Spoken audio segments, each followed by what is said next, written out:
hit subscribe, and drop a comment telling me where you're watching from and what time it is there. Now get comfortable and relax. My name is Caleb Ford. What happened in Kisatchie Forest last September changed 5 lives permanently. 4 of us made it out. 1 didn't. And I'm still not sure if what came back with us was entirely human. I worked at Meridian Solutions, a mid-sized tech consulting firm in Baton Rouge. The camping trip was Marcus's idea.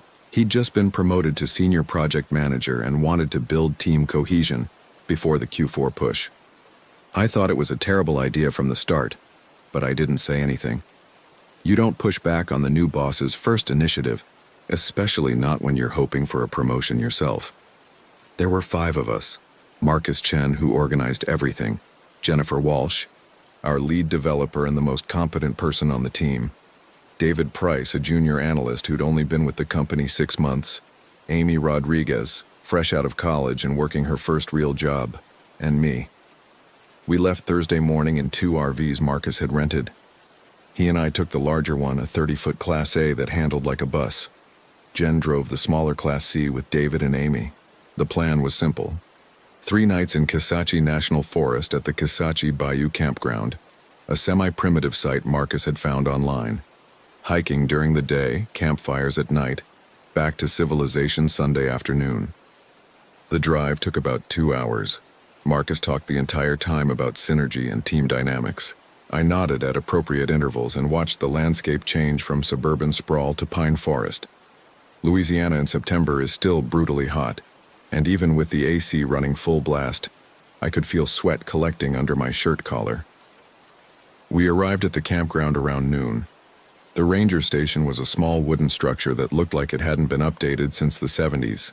A bored teenager in a uniform 2 sizes too large checked us in, handed Marcus a map with our site marked in pencil, and told us to watch for wild hogs. "They're more scared of you than you are of them," she said, in a tone that suggested she'd said it 1,000 times. "But don't leave food out." Our site was a half-mile down a dirt road that wound through thick pine and oak. The canopy overhead was so dense that even in midday, the light had a greenish, filtered quality. We passed 2 other occupied sites, one with a family and a pop-up camper, another with an older couple in a vintage Airstream, before reaching ours at the end of the road.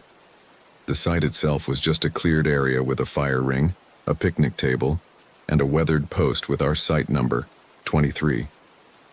The trees pressed in close on 3 sides. To the north, I could hear water moving, probably one of the bayou tributaries the ranger had mentioned. We spent the afternoon setting up. Marcus was particular about the RV positioning, making me back up and pull forward 3 times until he was satisfied with the angle. Jen parked the smaller RV parallel to ours, leaving a space between them where we set up camp chairs around the fire ring. David and Amy explored while we worked.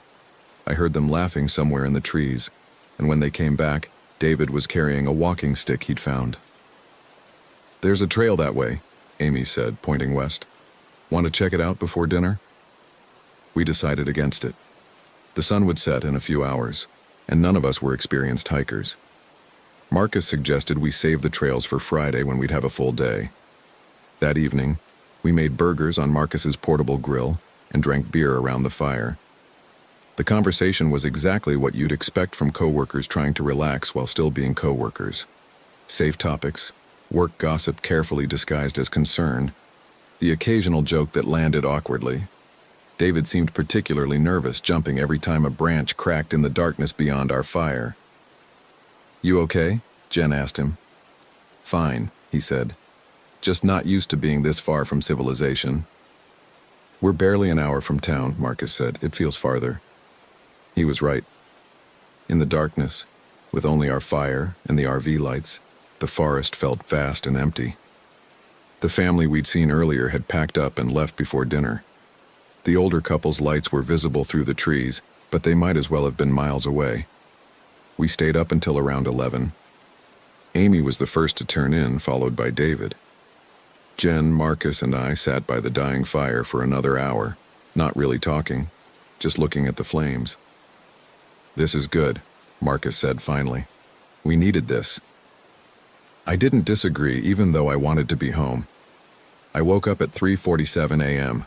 I know the exact time because I checked my phone when I felt the pain. My left forearm was burning. Not the sharp pain of a fresh injury, but the deep ache of something healing. I sat up in the small bedroom at the back of the RV, disoriented in the complete darkness. Marcus was snoring in the fold-out bed in the main cabin. I turned on the light above my bunk and looked at my arm. 3 parallel cuts ran from my wrist to my elbow. They were about 4 inches long, perfectly straight, and evenly spaced, maybe an inch apart. The cuts weren't deep, but they'd bled. My arm was sticky with it, and there were spots on the sheet. I had no memory of cutting myself. No memory of anything after getting into bed. My first thought was that I'd done it in my sleep somehow, maybe scratched myself against something in the RV. But the cuts were too precise, too deliberate, and I'd felt nothing until waking up. I got up and went to the small bathroom. The cuts had mostly stopped bleeding, but they looked fresh, angry, and red. I washed them with water from the sink, trying to remember. Had I gotten up during the night? Walked into something? Nothing. I put on a shirt and went outside. The campground was absolutely silent. No wind, no animal sounds, nothing. Even the bayou had gone quiet. The fire was out, just a pile of gray ash. In the dim moonlight filtering through the trees, I could see the other RV. Its lights were off. I was about to go back inside when I heard a sound from the trees to the west, a soft rustling like something moving through brush. I stood still, listening. After a moment, it stopped. Probably a hog, I thought. The ranger had warned us. I went back to bed but couldn't sleep. I kept looking at the cuts on my arm, running my fingers along the edges. They hurt, but not unbearably. What bothered me more was not knowing how they'd gotten there. At dawn, I heard Marcus getting up. I pretended to be asleep until he went outside, then got dressed and joined him. He was standing by the fire ring, looking at his arm. "What the hell?" he said when he saw me. He rolled up his sleeve. 3 cuts, identical to mine. Same length, same spacing, same placement from wrist to elbow. We stared at each other. "Did you?" I started. "No." "You?" "No." Jen emerged from the other RV a few minutes later. She saw our faces and said, "What's wrong?" We showed her our arms. She was quiet for a moment, then rolled up her own sleeve. 3 cuts, identical to ours. David came out next, then Amy. All of us had the same cuts. All on the left forearm. All perfectly spaced and straight. "This isn't possible," David said. His voice was shaking. "This doesn't make sense." "There has to be an explanation," Jen said, but she didn't sound convinced. We stood in a circle, looking at each other's arms, trying to rationalize what we were seeing. 5 people, 5 identical injuries, no memory of how we got them.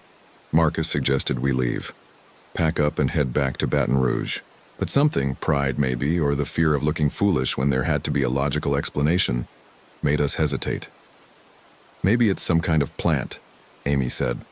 "Like poison ivy, but it cuts instead of making you itch." "That's not a thing," Jen said. "Or a bug. Fire ants don't make surgical incisions." We went back and forth like this for half an hour. The cuts weren't serious enough to require medical attention. They'd heal. And more importantly, none of us wanted to be the person who panicked over what was probably nothing. Eventually, we agreed to stay. If anything else strange happened, we'd leave immediately. But for now, we'd continue with the plan.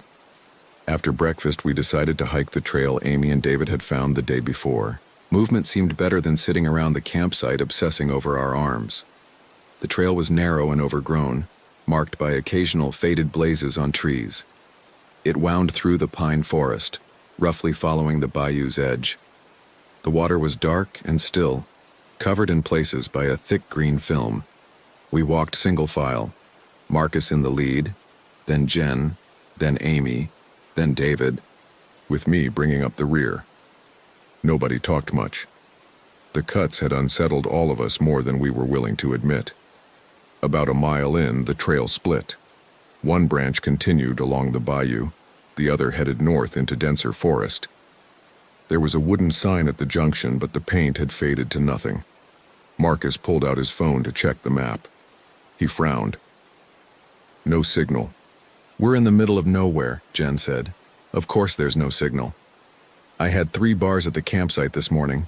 She checked her phone. Nothing. We all checked. 5 phones, 0 signal. Which way? Amy asked. Marcus studied the trail. The map shows a loop. If we go left, it should bring us back to camp from the other side, maybe 3 miles total. We went left. The trees got thicker. The canopy overhead was so dense now that very little light reached the forest floor. The temperature seemed to drop 10 degrees. I started noticing things I hadn't before. The complete absence of birdsong. The way the trees all seemed to lean slightly inward. The strange regularity of the spaces between them. After about 20 minutes, David stopped. Are we going in circles? He asked. What do you mean? That tree. He pointed to a massive oak with a distinctive scar on its trunk. I swear we passed it already. We've been going straight, Marcus said. I know, but you're just nervous, Amy said. They all start looking the same after a while. We kept walking. 10 minutes later, we passed the same tree again. This time, everyone saw it. The scar was unmistakable, a long curved line that looked like a lightning strike had split the bark. Okay, Jen said. We're definitely going in a circle. Marcus checked his phone again, even though he knew there was no signal. The compass app says we're heading northeast, that's the right direction. Then why did we pass the same tree twice? None of us had an answer. We stood there, 5 adults in business casual hiking clothes, trying to understand how we'd managed to get lost on a clearly marked trail. Let's backtrack, I suggested. Go back to the fork and take the other path.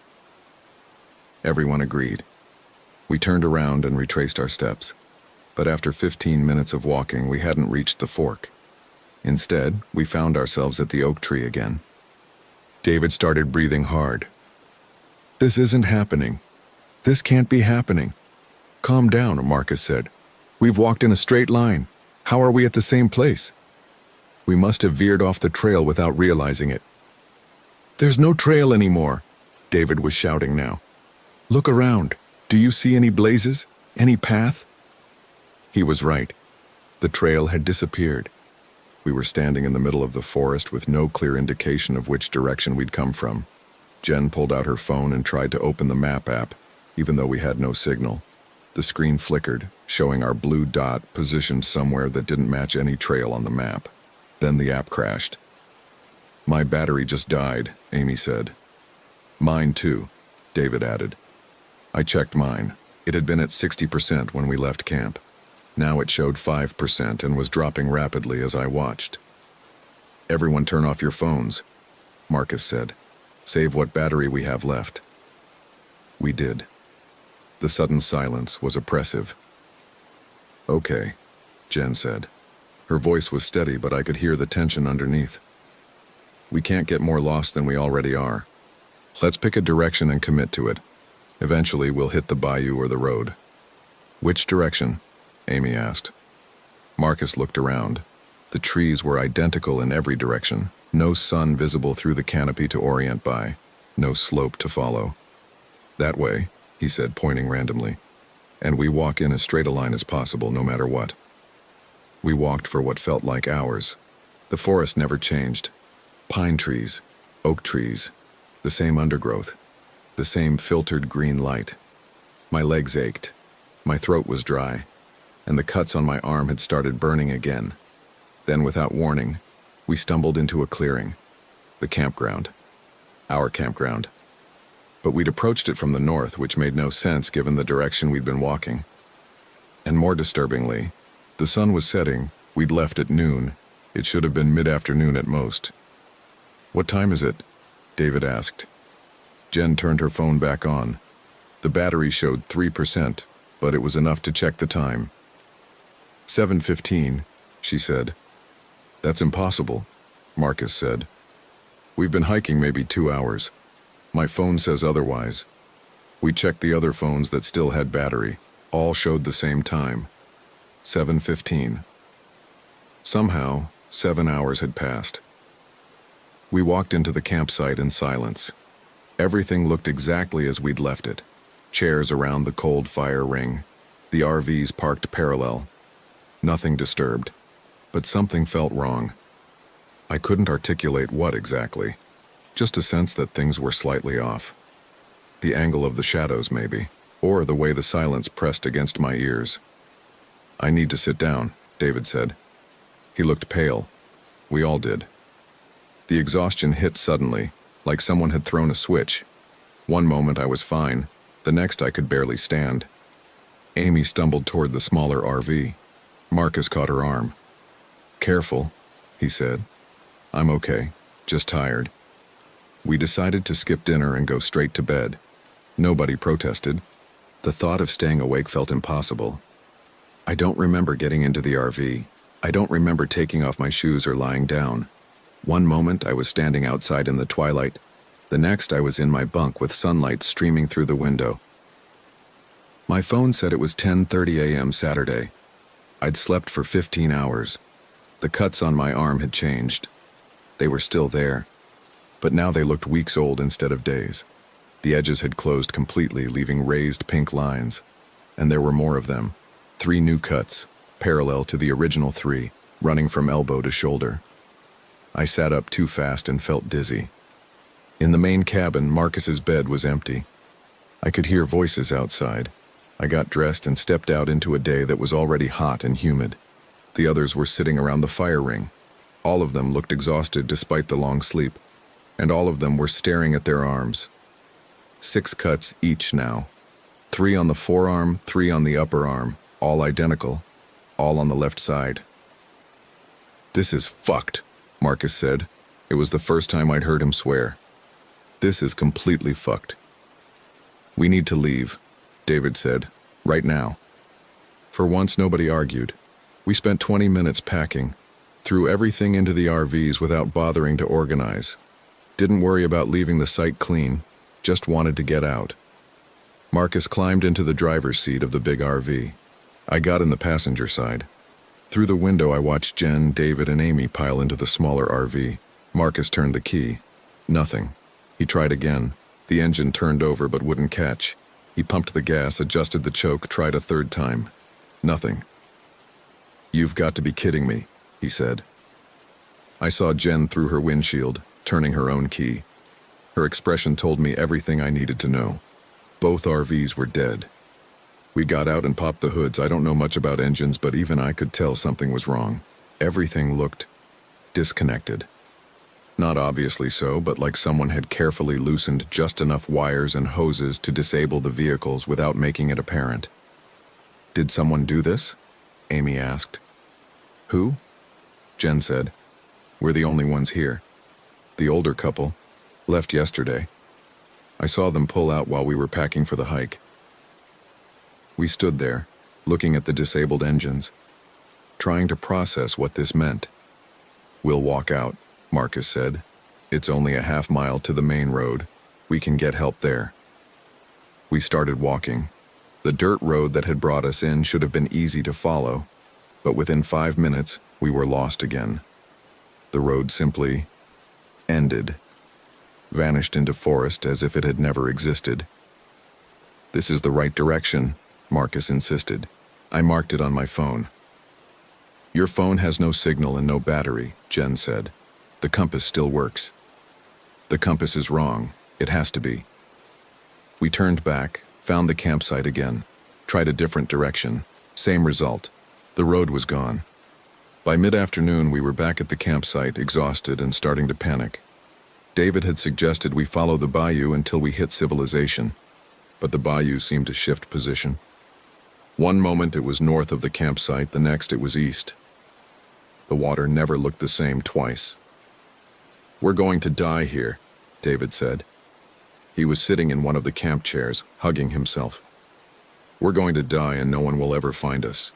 "Stop it," Jen said. "We're not going to die." "Then explain what's happening. Explain the cuts and the lost time and the fucking roads that disappear." She couldn't. None of us could. That night, We built a large fire and agreed to take shifts keeping watch. No one said what we were watching for. We just knew that being unconscious again felt dangerous. Marcus took the first shift. At midnight, he woke Jen for the second. At 3 a.m., Jen was supposed to wake me. I woke at dawn. The fire had burned down to coals. Everyone was asleep, and Jen was gone. Jen! Amy was awake immediately, looking around. Where's Jen? We searched the campsite, called her name into the forest, found nothing. Her phone was in the RV, sitting on her bunk. Her shoes were missing, but everything else, wallet, keys, jacket, was still there. She wouldn't just wander off, Marcus said. Maybe she went to find help, Amy suggested. In the middle of the night, without telling anyone? We searched wider, staying within sight of each other. The forest seemed larger in daylight, stretching endlessly in every direction. No matter how far we walked, we always ended up back at the campsite. Around noon, David spotted her. She was standing about 50 yards into the trees facing away from us, just standing there perfectly still. Jen, Marcus called. She didn't respond. We approached slowly. Something about her posture felt wrong. The way she held her arms slightly away from her body. The way her head tilted at an odd angle. Jen? Marcus said again, quieter this time. She turned around. I'll remember her face for the rest of my life. It was Jen, same features, same hair, but the expression was completely wrong. Her mouth was pulled into a smile that didn't reach her eyes.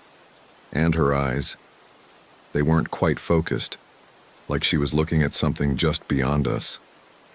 Hi, she said. The voice was hers, but the inflection was off. Too cheerful. I went for a walk. You've been gone for hours, Marcus said. We were worried. Was I? She looked confused, but the smile never wavered. That's strange. It only felt like minutes. She walked past us toward the campsite. We followed, exchanging glances. At the fire ring, she sat down in one of the chairs and stared at the dead coals. Are you okay? Amy asked. I'm perfect, Jen said. She turned that wrong smile on Amy. Everything is perfect. Where did you go? Into the forest. Why? I was called. Called by who? Jen's smile widened. I don't remember. She wouldn't elaborate, wouldn't explain where she'd been or what she meant by being called. She just sat in that chair, smiling at nothing, occasionally saying things that made no sense. The pattern needs to complete, she said at one point. What pattern? Marcus asked. The one we're making. Jen, you're scaring us. There's nothing to be scared of. It doesn't hurt. David suggested we try to carry her out of the forest, force her to leave with us, but when we tried to take her arms to help her stand, she fought with strength that seemed impossible. She was 5'4" and maybe 120 pounds, but she threw David backwards into a tree hard enough that he cried out in pain. After that, we kept our distance. Night fell. We built another fire, more for psychological comfort than warmth. Jen sat in her chair, facing the flames, that smile never faltering. We should tie her up, David whispered, before she hurts someone. Tie her up with what? Marcus said. Rope. There must be rope in one of the RVs. And then what? Even if we could restrain her, we can't get out of here. We're stuck. So we just wait? Hope she snaps out of it? You have a better idea? They argued in whispers while Amy and I watched Jen. She hadn't moved in hours, hadn't blinked that I could see, just stared at the fire with that horrible smile. I checked my arm. 9 cuts now, 3 new ones on the shoulder. The pattern was moving up my arm toward my neck. I showed the others. All of us had 9 cuts, all in the same places. What happens when the pattern reaches our faces? Amy asked. Nobody answered. Around midnight, Jen spoke. It wants in, she said, still staring at the fire. It's been trying for so long, but the way is almost open now. What's trying to get in? Marcus asked. Jen turned to look at him. In the firelight, her eyes looked black. Everything that's been waiting, Then she stood up and walked into the forest. We tried to follow, but she moved impossibly fast. One moment she was visible between the trees, the next she'd vanished completely. We called her name until our voices were hoarse, then gave up and returned to the fire. "She's gone," David said. He was crying. "She's gone, and we're next." "Stop it," Marcus said, but his voice lacked conviction. We stayed awake the rest of the night, feeding wood to the fire, watching the tree line. Every shadow looked like Jen standing there, watching us. Every sound might have been her footsteps. Dawn came, gray and cold. I'd never been more relieved to see daylight. And then Jen walked out of the forest. She looked worse. Her clothes were torn, covered in dirt and something dark that might have been blood. Her hair hung in tangles, but she was still smiling. "Did you miss me?" she asked. "Where have you been?" Marcus stood up. "Jen, please. You need to tell us what's happening." "I told you already. The pattern needs to complete." She held up her left arm. Cuts covered it from wrist to shoulder, dozens of them, crisscrossing and overlapping until her entire arm looked like a piece of carved wood. "Mine is almost done." "My God," Amy whispered. "You should feel honored," Jen said. "Not everyone gets chosen." "Chosen for what?" I asked. "To become a door." She started walking toward Amy. Marcus stepped between them. "Don't come any closer." "It's her turn," Jen said. She called the loudest. "I didn't call anything." Amy backed away. "Not consciously, but your fear speaks volumes. It echoes."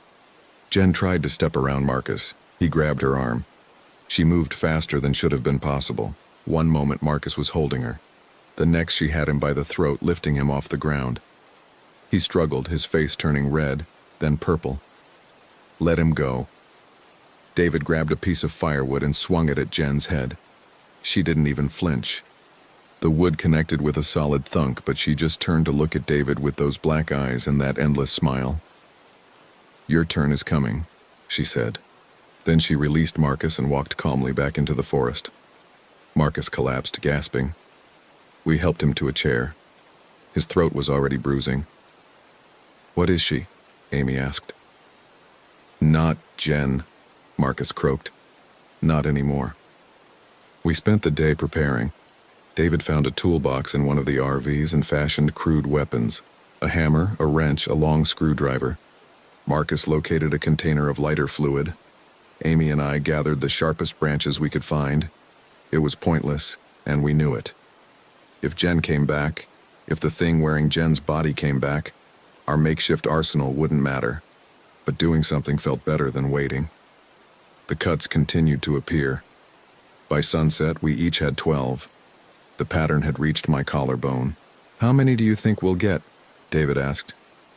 "Does it matter?" I said. "I just want to know. I want to know how long we have." None of us slept that night. We sat around the fire, weapons in hand, watching the darkness. Jen appeared around 3 a.m. She looked even worse now. The cuts covered her arms, her neck, the visible portions of her chest where her shirt had torn. Her skin between the cuts had taken on a gray, waxy quality, and her smile had widened beyond what should have been anatomically possible. "Time to finish the pattern," she said. She came at us fast. David swung his hammer, but she dodged and grabbed his arm, twisting until something cracked. He screamed. Marcus threw the lighter fluid, trying to buy us time to run, but Jen didn't react to the liquid soaking her clothes. Amy and I ran toward the RVs. Behind us I heard Marcus yelling, then a sudden sharp silence. We made it to the smaller RV and slammed the door. I locked it, knowing it was futile. The thing outside could tear through aluminum like paper. "We're going to die," Amy said. She'd curled up in one of the seats, hugging her knees. "Maybe not," I said, though I didn't believe it. Footsteps outside. Slow, deliberate. Then Jen's voice, closer than it should have been. "The pattern is almost complete. Just 3 more doors to open." A hand punched through the RV's wall like it was cardboard. Fingers closed around my ankle. I kicked, but the grip was iron. Amy grabbed the screwdriver from where David had dropped it and stabbed down at the hand. Once, twice. 3 times. No reaction. No blood. The hand pulled. I grabbed the table, the counter, anything to anchor myself, but I was sliding toward the hole. Amy was screaming, stabbing frantically, and then the hand released me. I heard footsteps moving away, then nothing. We waited. Minutes passed, an hour, 2. Finally, as dawn started to lighten the sky, I unlocked the door and looked outside. Marcus was sitting in one of the camp chairs by the dead fire. He turned when he heard us. "She's gone," he said. His voice sounded hollow. "Walked back into the forest about an hour ago." "David?" Amy asked. Marcus shook his head. "We found David's body about 20 yards into the trees. I won't describe what had been done to him, except to say that the cuts on his arms had been finished. His entire body was covered in them, every inch of skin carved with that precise, even pattern. We left him there. There was nothing else we could do. The 3 of us spent that day in a kind of numb silence. We didn't talk about what we'd seen, didn't speculate about what Jen had become or what was happening to us. We just sat by the fire, occasionally checking our arms. The cuts kept appearing. 15, 18, 21. That night, Marcus started laughing. It started as a chuckle, then built to a full belly laugh that went on and on until he was gasping for breath. "What's so funny?" Amy asked. "Don't you get it?" Marcus wiped tears from his eyes. "We were dead the moment we got those first cuts. This whole time we've just been waiting, playing out the pattern." "Stop it," I said. "No, really. Think about it. 5 people, identical cuts, no way out. We're not escaping. We're completing something, finishing a process that started Friday night. You don't know that. Look at your arms, Caleb. Count the cuts. We're up to 24 now, and they're moving in a specific pattern like someone's carving us into doors. That's what Jen said, right? We're becoming doors." "Doors to what?" Amy asked quietly. Marcus started laughing again. "Does it matter?" I wanted to argue, but I was too tired. The cuts had reached my jaw. I could feel them appearing even without looking, a brief cold sensation, then warmth as blood welled up, then the ache of healing. The pattern was almost complete. Around midnight, Amy spoke. "I'm sorry," she said. "For what?" I asked. "For being scared. Maybe Marcus is right, maybe my fear called something." "That's not your fault. Isn't it?" She held up her arm. In the firelight, I could see the cuts running all the way up to her temple now. I was so afraid the whole time, from the moment we arrived, like I knew something was wrong but couldn't articulate it. And then the cuts started, and I was even more afraid, and... She trailed off. Marcus had gone very still. He was staring at his hands. "Marcus?" I said. He looked up at me. His eyes were black. "The pattern is complete," he said, with that same wrong inflection Jen had used. Then he smiled. Amy screamed. I grabbed her hand, and we ran into the forest. Behind us, I could hear Marcus's laughter, but it didn't sound human anymore. It sounded like wind through dead trees, like water moving through a cave, like 1,000 voices speaking in unison. We ran blindly, crashing through undergrowth, not caring about direction, just away. The forest seemed to move around us. Trees that had been on our left suddenly appeared on our right. The ground tilted at impossible angles, and behind us, always behind us, that terrible laughter. Then we were at the bayou. Dark water stretched before us, covered in that green film. "We have to swim," Amy said. "We don't know how deep it is. We don't have a choice." She was right.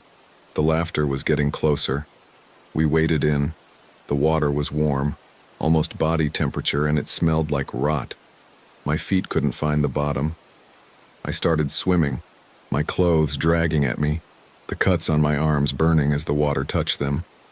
Behind us, Marcus, the thing that had been Marcus, stood at the water's edge. He was smiling, but he wasn't following. just standing there, watching us struggle. We made it to the other side, pulled ourselves onto the muddy bank, exhausted. When I looked back, Marcus was gone. "Come on," I said. "We have to keep moving." We walked for what felt like hours. The forest gradually changed. The trees became less uniform. Birdsong returned. And finally, impossibly, we saw a road. A real road, with asphalt and a yellow line down the middle. We walked down it, not talking, barely believing it was real. After about a mile, a pickup truck appeared. The driver, an older man with a concerned expression, pulled over. "You folks okay?" he asked. "You look like hell." "Our car broke down," I heard myself say. "In the forest, can you take us to town?" "Sure thing, hop in." The drive to town took 15 minutes. We passed the turnoff to the campground. I recognized the ranger station, but I didn't say anything. The driver dropped us at a gas station. We thanked him, then stood in the parking lot, blinking in the afternoon sun. "What do we tell people?" Amy asked. "I don't know. We can't tell them the truth." "I know." We eventually settled on a story. Car accident on a back road. We'd gotten separated from the others while looking for help. It was thin, but it was all we had. The police were concerned but sympathetic. They sent a search party to the campground. They found nothing. No RVs, no campsite, no bodies. Just empty forest. The rental company confirmed they'd rented 2 RVs to Marcus Chen. GPS data showed the vehicles had been returned to the lot Sunday afternoon, 3 days after we'd supposedly driven them into the forest. There was no evidence we'd ever been to Kisatchie, except for the cuts. Amy and I still have them. 48 cuts each, running from our left wrists up to our temples in perfect, parallel lines. They've healed to thin white scars, but they're still there. We don't see each other anymore. Can't. Every time I look at her, I see Marcus's black eyes and Jen's impossible smile. I assume she feels the same. I still work at Meridian Solutions. They hired someone to replace Marcus, Jen, and David. Nobody talks about what happened. The official story is that 3 employees died in a hiking accident. I don't correct them. But I think about it every day. About the pattern we were part of. About doors. Because here's what I haven't told anyone. Last week, I woke up at 3:47 a.m. to the feeling of burning on my arm. When I turned on the light, I saw 3 new cuts. Fresh ones. Identical to the first cuts we got in the forest. And when I checked my phone, there was a text from a number I didn't recognize. The pattern begins again. I haven't slept since. I sit by my window and watch the darkness outside. Because I know what's out there now. I know what's waiting. And I know that sooner or later I'm going to walk out my door and into those trees. I'm going to complete the pattern. We all are.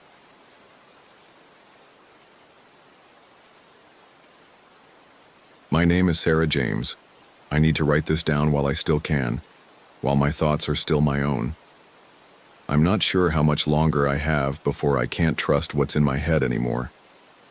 It started 3 weeks ago at an RV site in Ocala National Forest, Florida. My boyfriend Marcus and I had driven down from Atlanta with our friends, Jen and Tyler. We'd rented a Class C motorhome for the week, one of those older models with the bed over the cab and a dinette that converted into sleeping space. The plan was simple: disconnect, decompress, maybe do some hiking. Marcus had been stressed about work, and I'd just finished a brutal semester of grad school. We needed this. The campground was called Silver Glen Springs Recreation Area. We'd picked it because the reviews mentioned the natural springs and the relative seclusion. What they didn't mention was how dense the forest was, how the canopy blocked out most of the sunlight even at noon, or how the humidity made everything feel damp and close. We arrived on a Thursday afternoon. The site attendant was an older man with a sunburned nose who barely looked up from his phone when we checked in. He handed Marcus a map with our site circled in red pen and told us to watch out for the gators near the springs. That was it. No other warnings. Site 47 was at the far end of the campground, backing up against a thick wall of palmettos and live oaks. There were maybe a dozen other RVs scattered throughout the area, but ours was the most isolated. The nearest neighbor was 3 sites over, and I couldn't even see their vehicle through the vegetation. "Perfect," Jen said when we pulled in. She was already pulling out her phone to take pictures. "This is exactly what I needed. No cell service, no distractions." She was right about the cell service. One bar if you stood in exactly the right spot near the bathhouse, otherwise nothing. Marcus seemed relieved. Tyler less so, but he didn't complain. We spent the first day setting up and exploring. The RV was functional but dated with brown paneling and orange upholstery that probably hadn't been updated since the 80s. There was a weird smell too, something musty and organic, but we figured that was just from being closed up. We opened all the windows and ran the fan. That first night was uneventful. We grilled hot dogs, drank beer, played cards at the picnic table. The forest was loud with insects and frogs, and occasionally we'd hear something larger moving through the underbrush. But that was expected. Marcus and I took the bed over the cab. Jen and Tyler got the dinette conversion. I slept fine. The second day, Friday, we hiked to the springs. The water was crystalline, almost surreal in its clarity, and cold enough to make you gasp. We swam for a few hours, then hiked back. The trail was marked but narrow, and at points the vegetation crowded in so close we had to walk single file. It was on the way back that Tyler noticed something odd. "Hey, check this out," he said, stopping near a fallen log. We gathered around. Growing along the underside of the log was a patch of fungus I'd never seen before. It was pale, almost translucent, with a faint bluish tinge. The caps were small, maybe an inch across, and they seemed to pulse slightly, though that might have been a trick of the filtered sunlight. "Don't touch it," Jen said immediately. She was a biology teacher and generally cautious about unknown plants and fungi. "I wasn't going to," Tyler said, but he was crouched down, studying it closely. "It's kind of beautiful, isn't it?" It was and it wasn't. There was something unsettling about it, something that made me want to step back. I couldn't explain why. Marcus took a photo with his phone. "Maybe we can look it up when we get home." We continued back to the RV. I didn't think much about the fungus after that. That night I woke up around 3 a.m. I'm not sure what woke me, but I was suddenly alert, staring at the ceiling of the cab over bed. Marcus was snoring softly beside me. I listened to the forest sounds, trying to figure out what had pulled me from sleep. Then I heard it, a soft tapping sound, rhythmic and persistent. Tap, tap, tap. Pause. Tap, tap, tap. It was coming from somewhere inside the RV. I held my breath, listening. The tapping continued. It seemed to be coming from near the floor, toward the back of the vehicle. Slowly I climbed down from the bed, trying not to wake Marcus. The main living area was dark except for the faint green glow of the smoke detector. I stood still, letting my eyes adjust, listening. Tap, tap, tap. It was coming from under the sink cabinet. I approached carefully, bare feet silent on the linoleum. The tapping stopped. I waited, then opened the cabinet door. Nothing. Just the usual plumbing and a half-empty bottle of dish soap. I closed the door and went back to bed. The next morning, Tyler mentioned he'd heard something during the night, too. "Like scratching," he said. I figured it was an animal outside. Jen had slept through everything. Marcus hadn't heard anything either. We didn't worry about it. Old RVs make noise. The forest was full of animals. It was nothing. Saturday was when things started to feel off. We'd planned another hike, a longer trail that looped through the forest and back to the campground. We packed sandwiches and water, applied sunscreen and bug spray, and set out around 10 a.m. The trail was well maintained for the first mile, then became progressively rougher. The forest here was different from near the springs, darker and more tangled.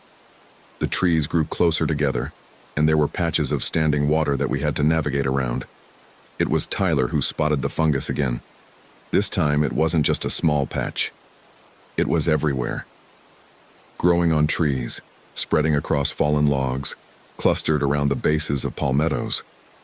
The same pale, translucent caps with that bluish tinge. And there was more of it than seemed possible for just overnight growth.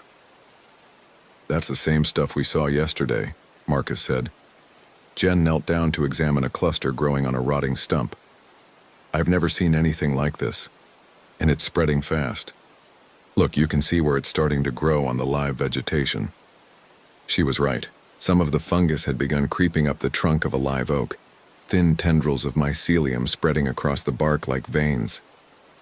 Should we be worried? I asked. Jen stood up, brushing off her knees. I don't know. Some fungi can spread quickly under the right conditions. With all this humidity and decomposing matter, it's probably just having a good season. We continued on the trail, but I found myself watching for the fungus now, and I saw it everywhere. Patches of it dotted the forest floor, and when we passed through particularly dense sections of vegetation, I could smell something faint and sweet, like overripe fruit. The hike took longer than expected. The trail markers were inconsistent, and at one point we had to backtrack when we realized we'd gone the wrong way. By the time we got back to the RV, it was late afternoon and we were all tired and irritable. I went inside to change clothes and stopped. The musty smell was stronger now, much stronger, and there was that sweet, fruity odor underneath it, the same smell from the forest. "Marcus," I called, "come here." He climbed into the RV, Jen and Tyler following. We all stood there, breathing the thick air. "That's not right," Jen said quietly. We searched the RV, checking every cabinet, every storage compartment, under the bed, in the bathroom. We found it in the shower stall, a patch of the pale fungus, about the size of a dinner plate, growing in the corner where the wall met the floor. The translucent caps clustered together, pulsing softly with that weird internal light. "How the hell did that get in here?" Marcus asked. None of us had an answer. Tyler reached for it. "Don't," Jen said sharply. "We don't know what it is. Could be toxic." "We can't just leave it there," he said. "We need to clean it out," Marcus agreed.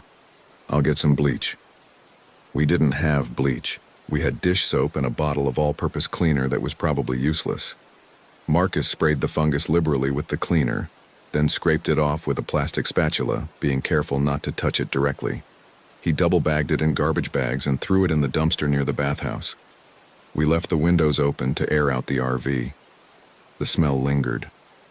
That night, none of us slept well. I kept waking up listening for that tapping sound, but I didn't hear it.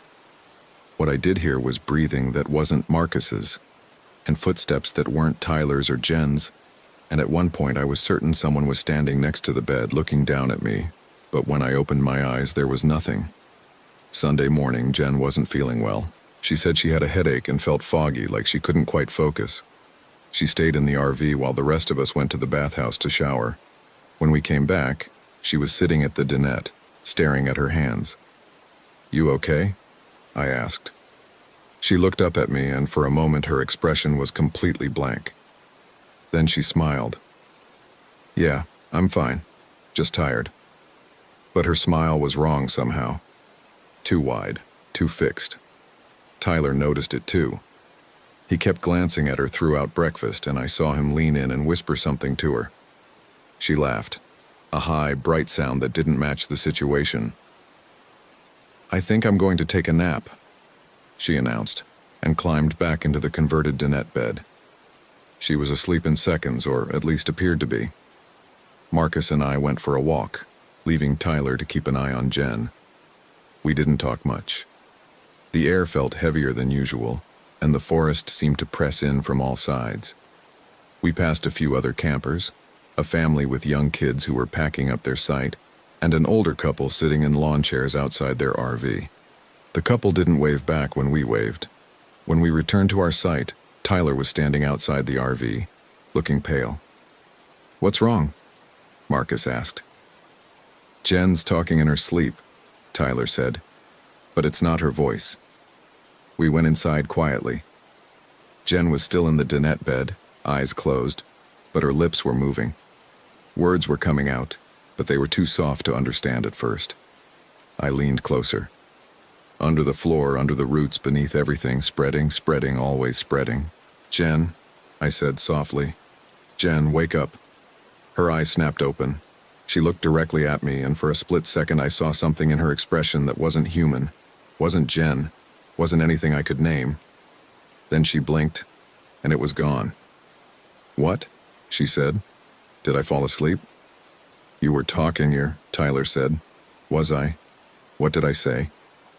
We told her. She laughed it off, said she didn't remember, said she'd probably been dreaming, but she wouldn't meet Tyler's eyes, and when she got up to use the bathroom, she moved differently, more carefully, like she wasn't quite sure how her body worked. That afternoon, Marcus found more fungus. It was growing under the RV, spreading across the dirt in a network of pale threads. We could see it when we knelt down and looked underneath. It had formed a rough circle around the vehicle, and in some places the threads had started climbing up the tires. "We need to leave," I said. "And go where?" Marcus asked. "It's Sunday evening. We're not going to find another campsite." Then we drive home. It's a 7-hour drive, Sarah. We're all exhausted. He was right, but I didn't care. Something was wrong.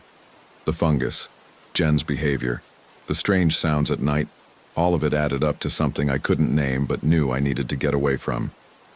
"Tomorrow," Marcus said. "We'll leave first thing tomorrow morning. One more night won't kill us." I wanted to argue, but I was so tired. The kind of tired that makes your bones ache and your thoughts sluggish. So I agreed.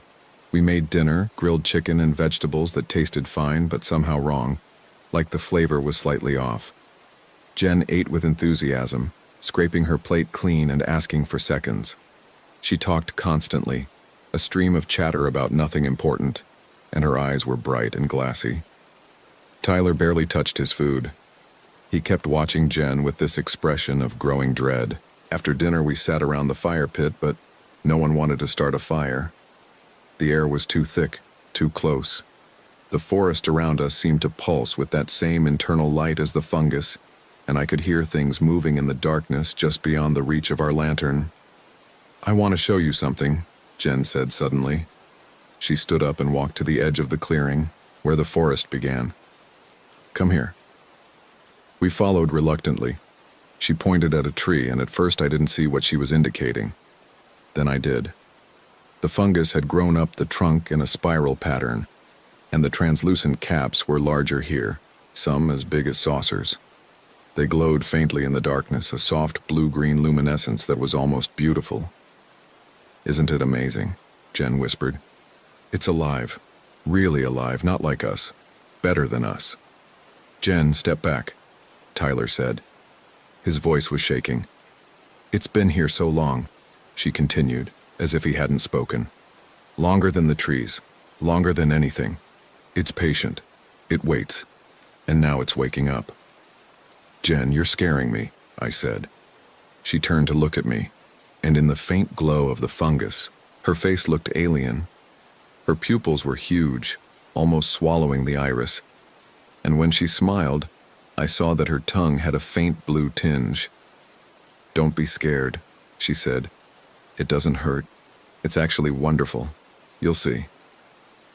Tyler grabbed her arm and pulled her back toward the RV.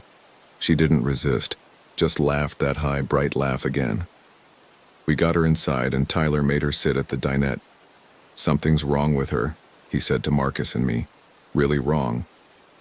"I'm right here," Jen said. "I'm fine. I've never been better."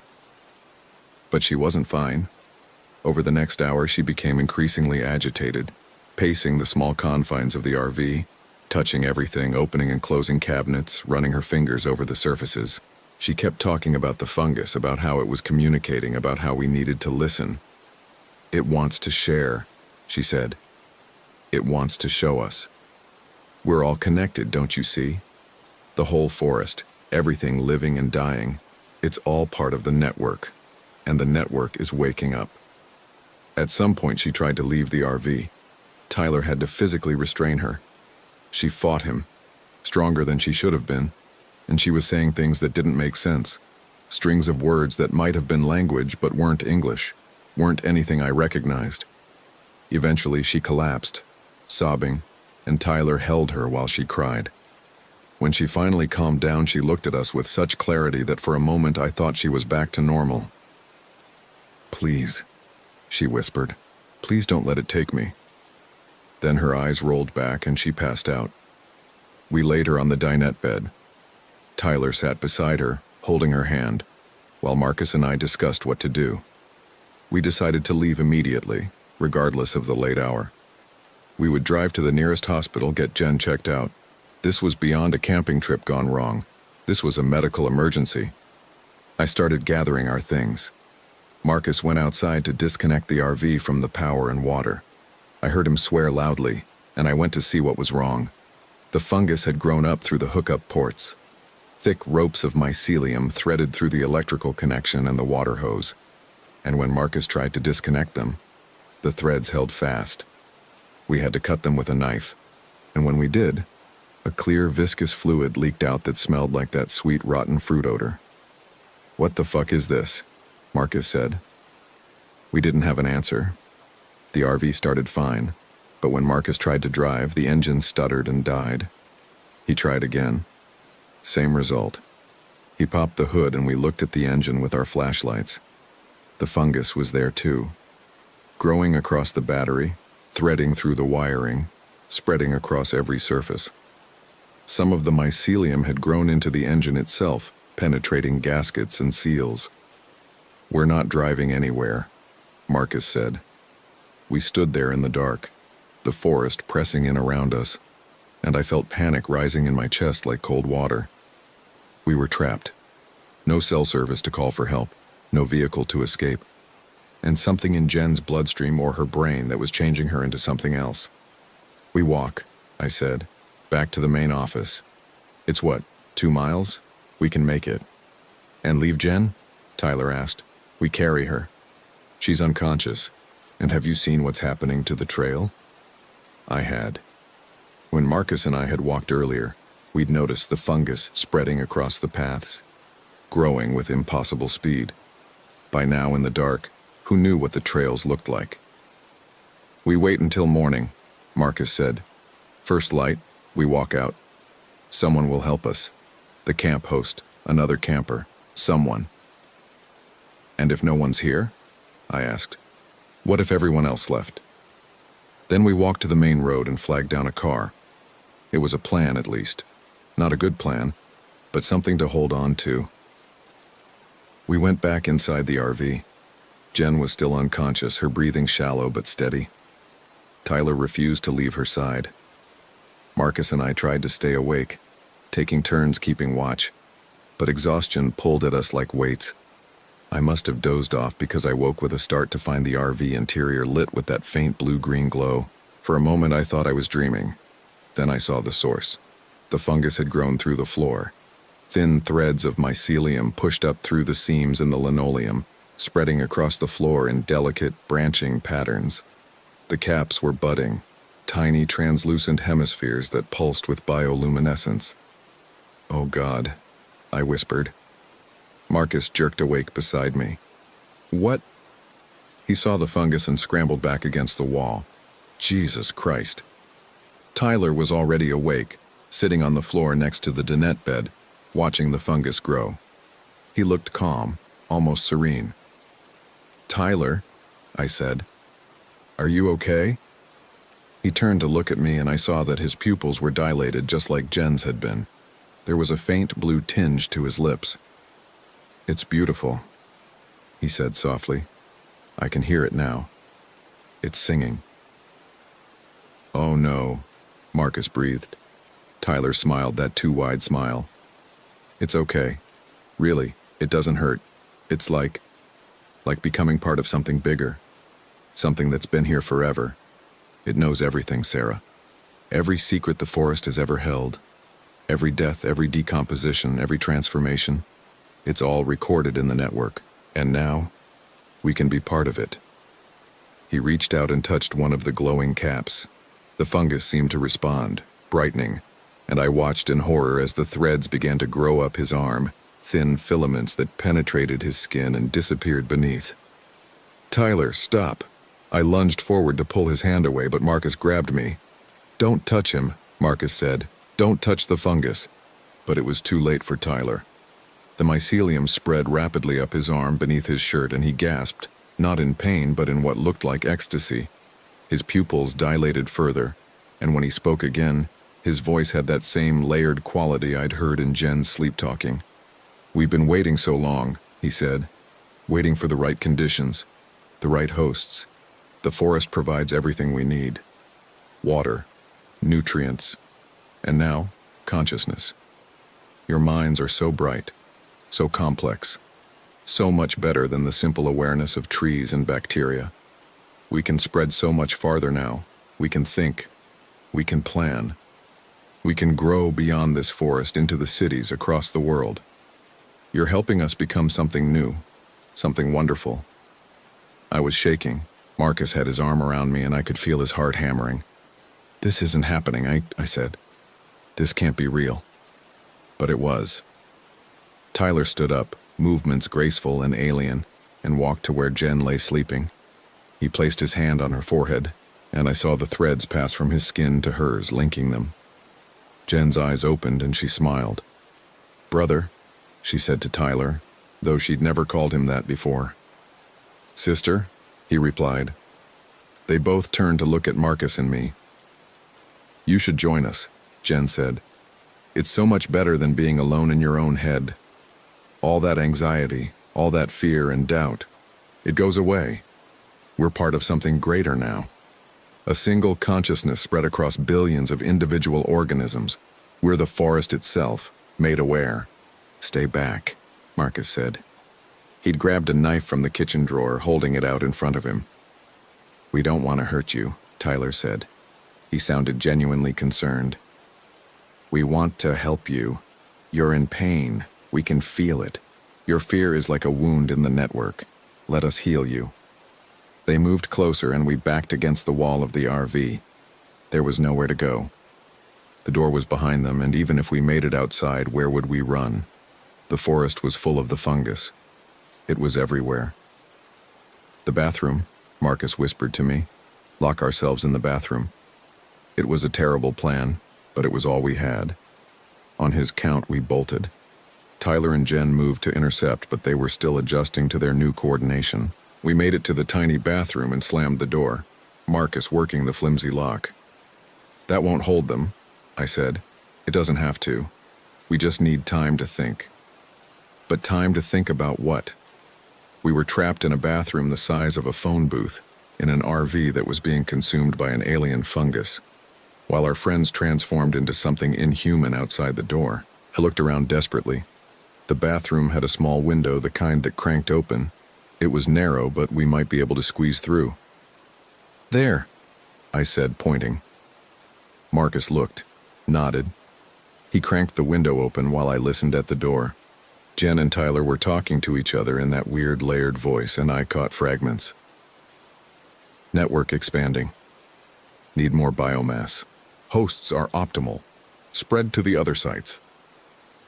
Marcus went first, pushing himself through the narrow window and dropping to the ground outside with a muffled thud. I followed, and the window frame scraped my ribs, but I didn't care. I fell onto Marcus, and we scrambled to our feet. The forest was alive with that bioluminescent glow. Every tree, every plant, every surface was covered in the fungus. The threads formed a vast network that stretched in every direction, and the caps pulsed in unison, like a massive heartbeat. "We need to run," Marcus said.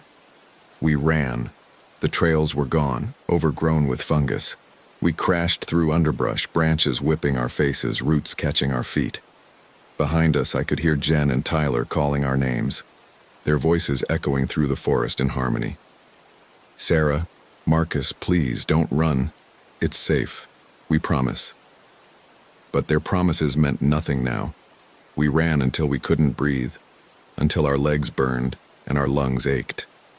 We came out near the bathhouse, and I had a moment of hope that we might find help there, another camper, the host, anyone. The bathhouse was dark. I pushed open the door and immediately recoiled. The smell was overwhelming, that sweet rot multiplied 1,000 times. Inside, every surface was coated with the fungus. It grew from the walls, the sinks, the toilet stalls. It hung from the ceiling in curtains of delicate threads.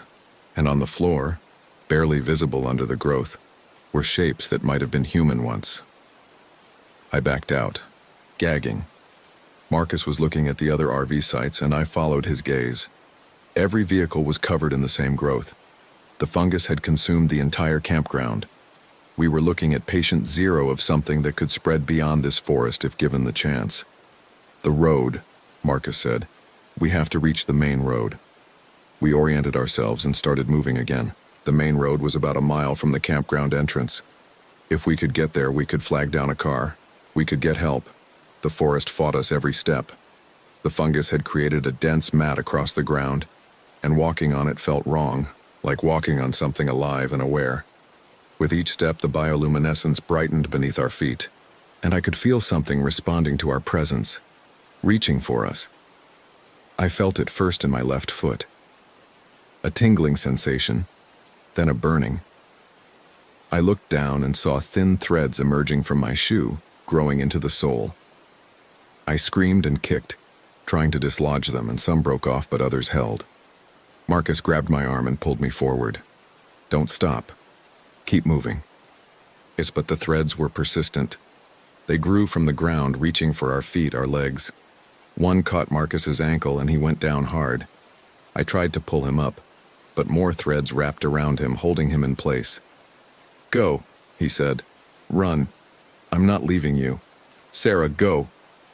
The threads were climbing his legs now, disappearing under his jeans.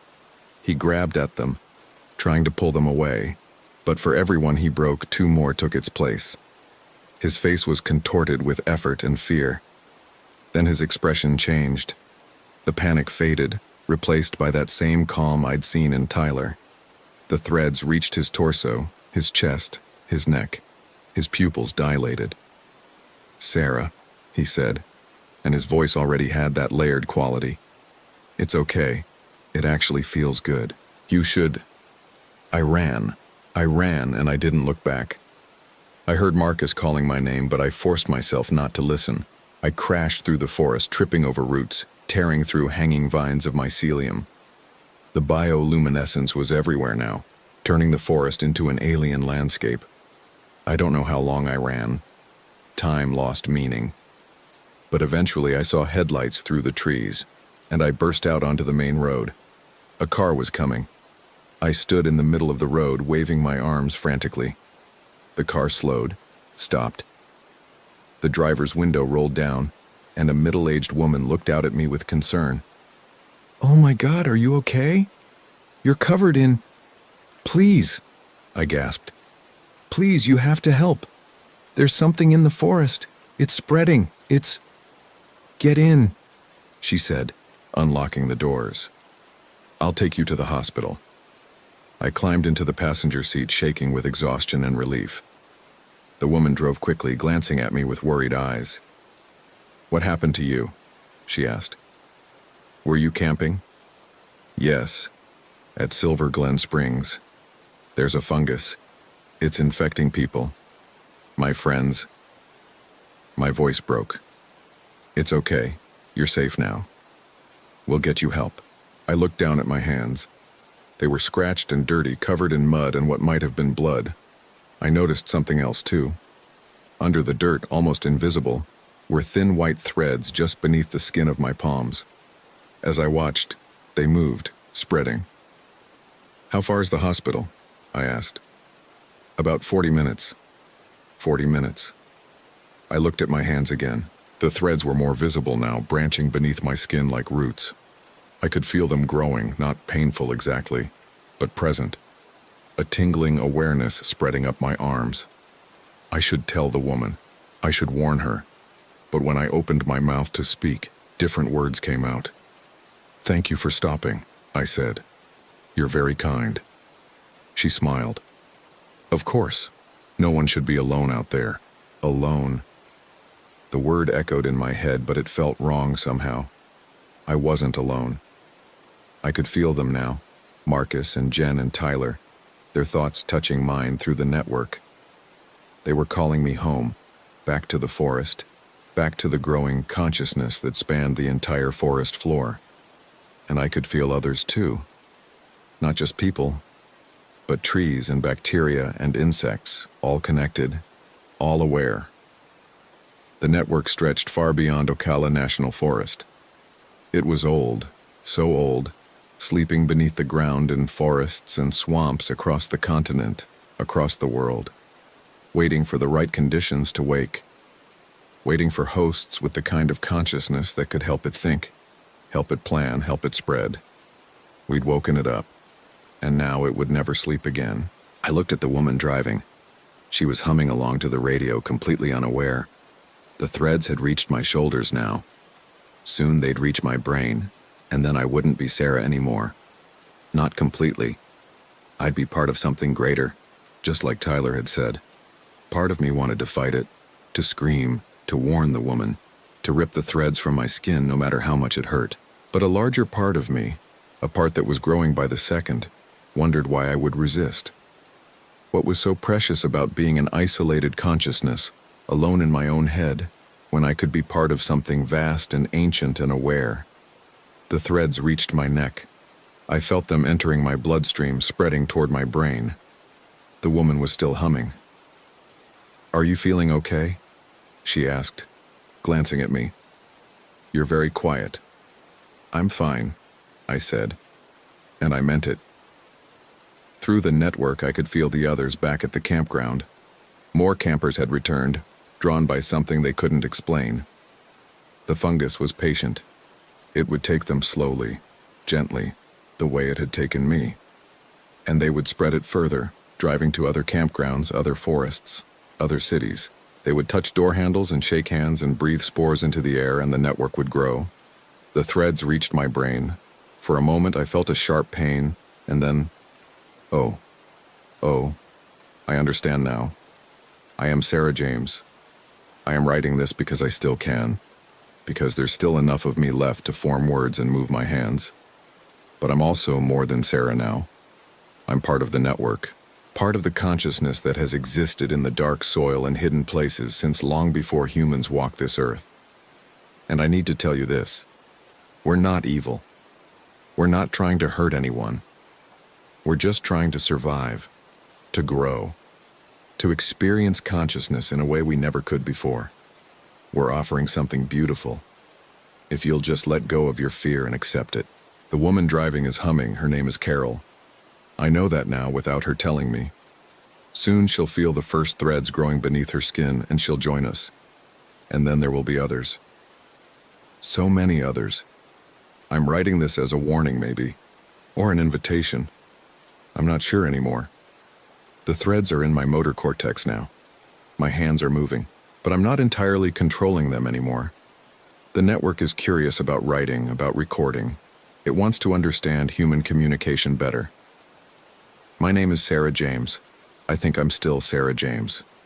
We are Sarah James. We are... The woman, Carol, is looking at me strangely now. She's noticed my hands, the way the threads are visible under my skin, spreading up my neck into my face.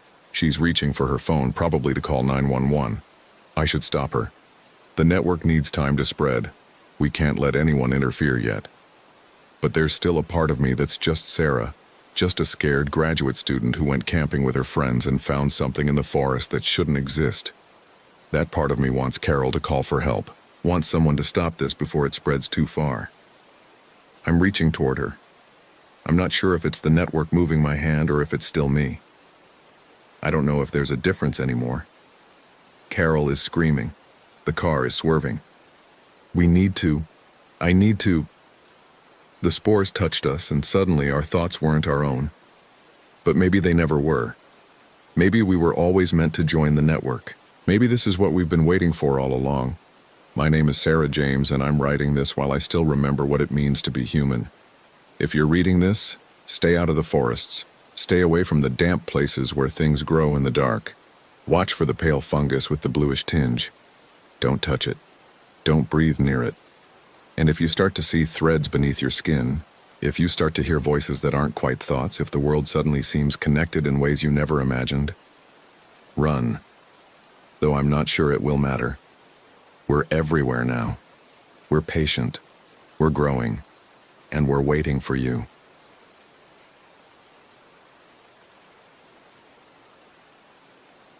My name is Alex White. This happened in October of 2023 at an RV campsite in Kisatchie National Forest, Louisiana. I'm writing this down because I need to get it out, and because I don't think anyone will believe me if I just try to explain it. I've gone over it 1,000 times in my head, trying to make sense of what we saw, what happened to Marcus, and why I'm the only one who still remembers all of it correctly. We were 5 co-workers from a tech startup in Baton Rouge. The trip was supposed to be a team-building thing, our manager Karen's idea. She'd rented this massive RV for a long weekend, thinking it would be good for morale after a brutal quarter. There was Karen, obviously.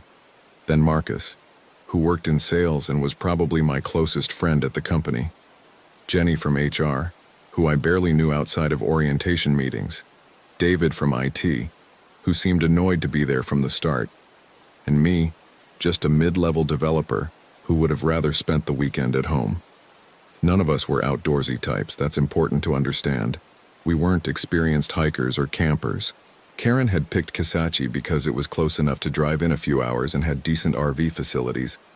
The reviews online made it sound safe and accessible, family-friendly even. We arrived on a Thursday afternoon. The campsite was more isolated than the photos suggested. The main area had maybe a dozen spots, but only 2 other RVs were there when we pulled in, and both looked empty. Ours was at the far end, backing up to the forest. The trees were thick, long-leaf pines mixed with hardwoods, creating this dense wall of vegetation maybe 30 feet from where we parked. David got the RV set up while the rest of us unloaded supplies. Karen had this whole itinerary planned. Hiking trails, a campfire dinner, some trust-building exercises that made me cringe just reading about them. Marcus kept making jokes about corporate retreats, trying to lighten the mood. Jenny mostly stayed quiet, organizing the kitchen area with this focused intensity that seemed like overcompensation for being uncomfortable. "This is actually pretty nice," Karen said, standing outside with her hands on her hips, surveying the area like she was inspecting property. Good call on my part. "Remote," David muttered. He was fiddling with his phone. "Barely any signal out here." "That's kind of the point," Karen replied, but I could tell she was checking her phone too. Marcus had brought these trail cameras from home. He was into wildlife photography as a hobby, though I'd never actually seen any of his photos. He had 3 cameras total, cheap ones he'd bought online, the kind hunters use. He set them up that first evening, positioning them around the campsite. "What are you hoping to catch?" Jenny asked. "Deer, maybe. Raccoons. Whatever's out there." Marcus was adjusting one of the cameras, mounting it to a pine tree about 20 feet from the RV. Could be fun to see what visits us at night. I helped him set up the other 2. We placed them at different angles, one facing the fire pit Karen was building, another pointing down the trail that led deeper into the forest. They were motion activated, he explained. Would take a burst of photos whenever something moved in range. That first night was fine. We grilled burgers, sat around the fire, made the kind of small talk people make when they're forced to socialize. David complained about work. Karen drank too much wine and started talking about her divorce, which made everyone uncomfortable. Marcus and I stayed up after the others went to bed, finishing the beer and talking about nothing important.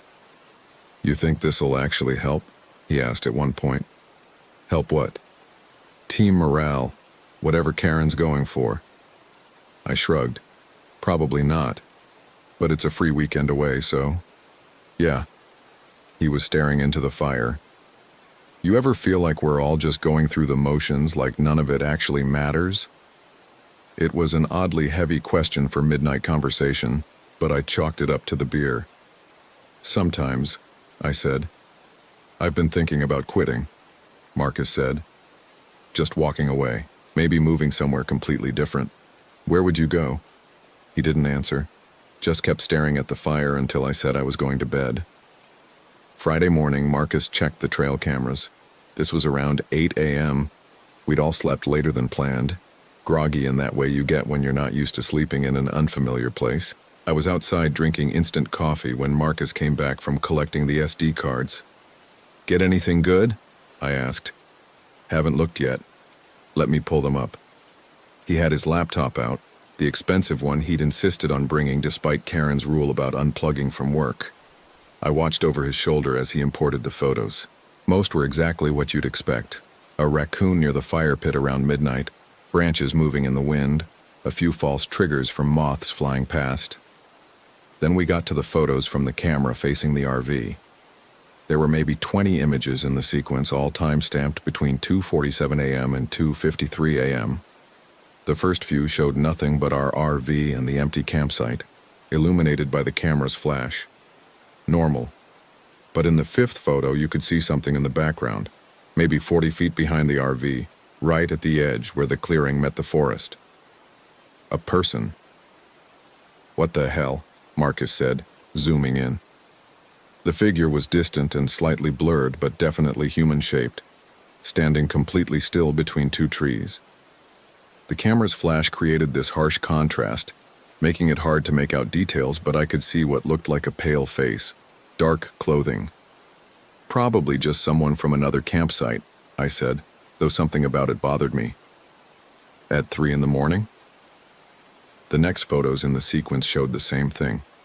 The figure hadn't moved. It was just standing there, photo after photo. For the full 6 minutes, the camera had been triggered. In the last image of the sequence, it might have been slightly closer. Hard to say for sure. "That's creepy," Marcus said. "Could be a park ranger," I offered, doing rounds. "Maybe."